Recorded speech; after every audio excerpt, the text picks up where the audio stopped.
The Lakeshore Dyed Scarlet incident was one of the most hideous stains on the Empire's history. A vassal state adjacent to a beautiful lake rebelled and called for its independence. At that time, the king was outmatched in military strength and out of sheer desperation ultimately triggered the ensuing tragedy. It was a forbidden secret art called demon summoning. The king ordered the magicians to summon the strongest demon they could control, and the court's magic division complied. As a result, the little country was destroyed when an archdemon answered the summoning. As a small country with a population of less than 10,000, there was no way it could stand a chance against the empire. Nevertheless, the king had a reason for declaring independence as it would happen. An imperial aristocrat wanted the princess of the country, the king's only daughter, as his concubine. The empire was exceedingly large and powerful, so the emperor didn't pay attention to every little thing that happened in the small, remote vassal states. Even though all of the land belonged to him, the regional management was split up among the nobility. The treatment of the vassal states remained at the mercy of the nobility. It was a common sight in the empire to see the margraves, who were in charge of the local regions, abusing the emperor's name for tyranny. The demon demanded the king's daughter as the price for its summoning. The king adamantly refused, but the head court magician, his mind shattered the moment he saw the demon and went insane, complied with the demon's request. The demon possessed the princess's body with a sinister smile on his face. The king was furious, but his anger turned into terror as the demon, now in possession of a physical body, went on a rampage.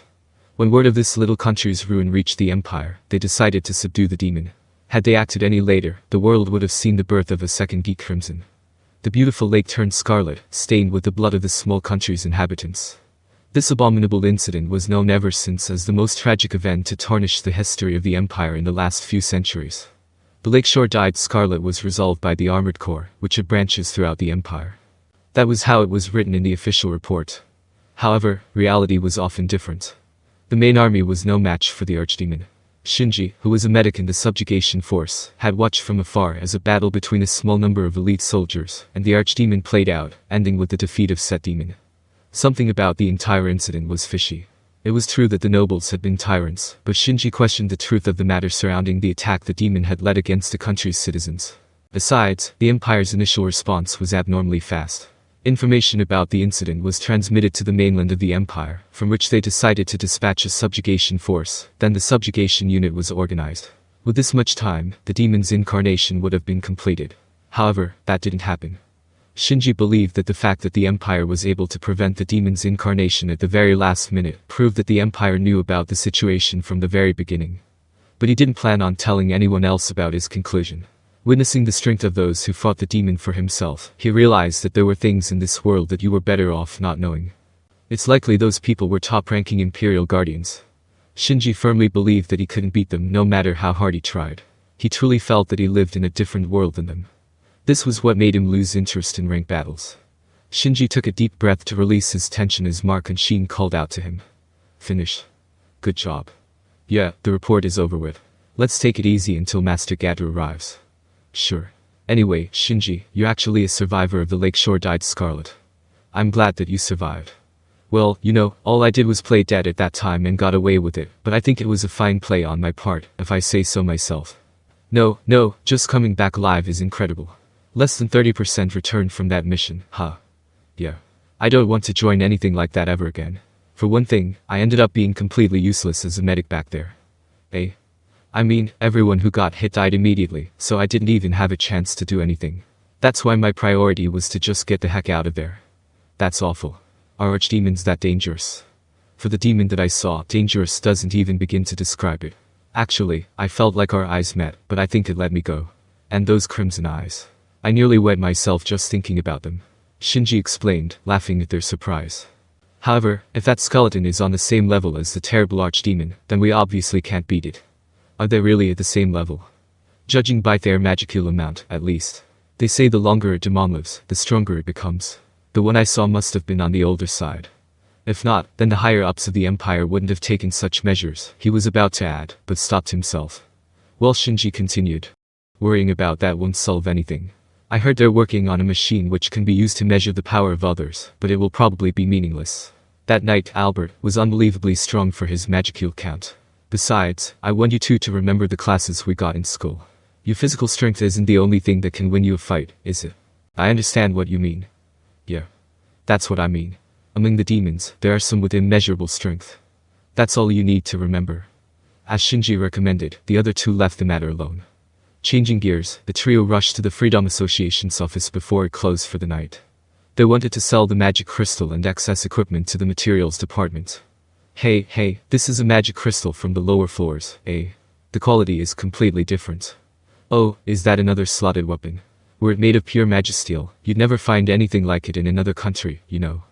The association workers were happily discussing the trio's findings, pleased to handle all the materials from the lower floors.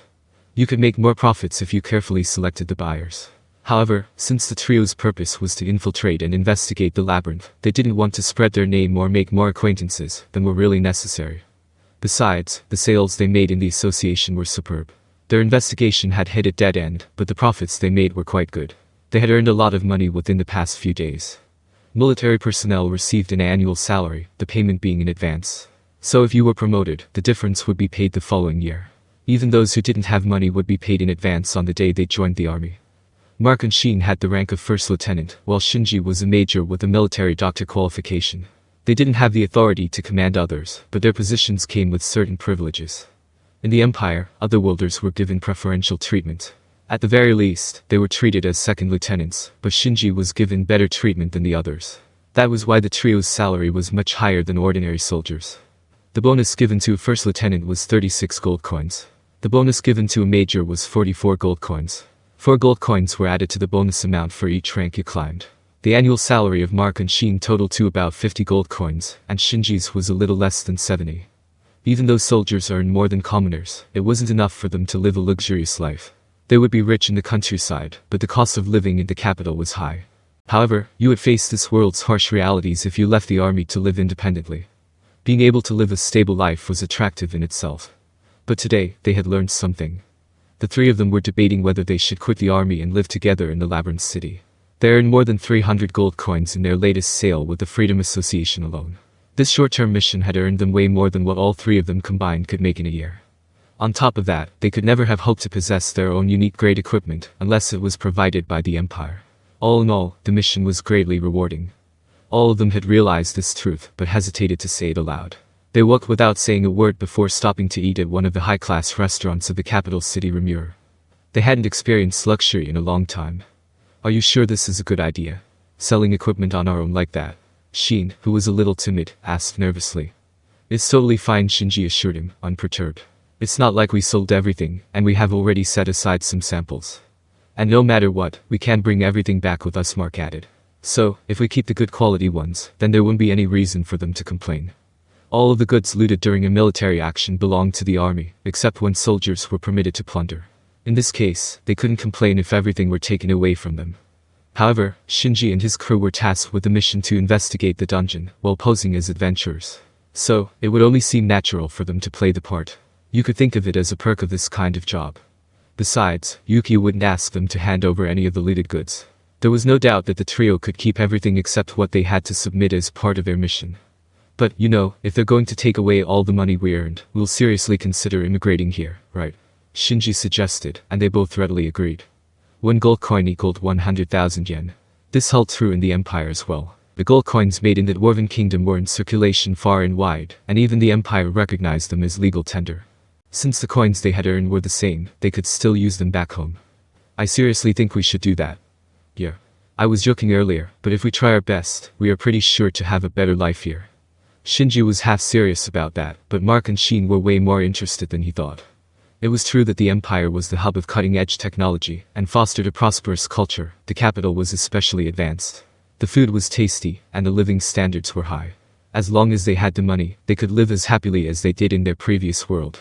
However, the trio were active soldiers in the army, so it wasn't an understatement to say that death was waiting for them around every corner.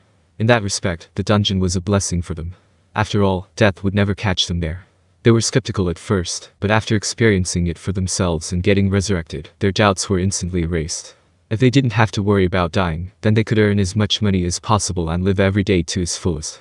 It was quite reasonable for Shinji and the others to think this was the better choice. But even if you had enough money, it would be useless if there wasn't any entertainment to spend it on. This, too, was possible in Rimuru, which had more than its fair share of entertainment centers. They had a place called the Colosseum, which was open to the public on days when there were no events taking place in it. On such days, the citizens were free to hang out and play there. Sports like football, baseball, and various others were popular and commonly played in Tempest, so those who challenged the Labyrinth also had a great time. There were hot springs and opera houses as well. Plays were also staged, which as they found out during their investigations were packed every day. The trio found that the food was just as good if not better as the Empire's. The Japanese flavor that Shinji missed dearly, plenty of sweets, and a wide variety of liquors. Even the dishes that didn't exist in this world had been recreated here. As someone from Earth, Shinji's heart was truly enamored of this city. Frankly, they were obliged only to Yuki, and it seemed like Yuki himself didn't want to be hostile to Demon Lord Rimuru. So even if Shinji and his friends were to move to this country, they wouldn't really be considered traitors. Despite desertion in the face of the enemy ensuring us a death sentence, and the fact that we are currently on the eve of war, it's not like we are currently at war. I was thinking the exact same thing, Shinji. We can still resign from the army voluntarily, right? I think it depends on Yuki-san.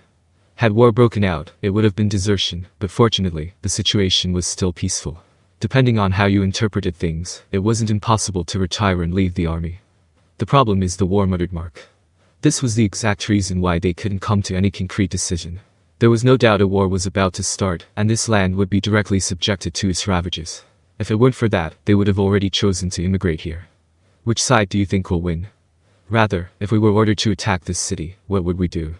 The three exchanged looks with one another. The food, which they found so tasty before, suddenly lost all its flavor. There were two reasons why they couldn't do such a thing. They had only stayed in the city for a short period of time, but it had already grown on them. The thought that this city would vanish disheartened them. There was another reason, too.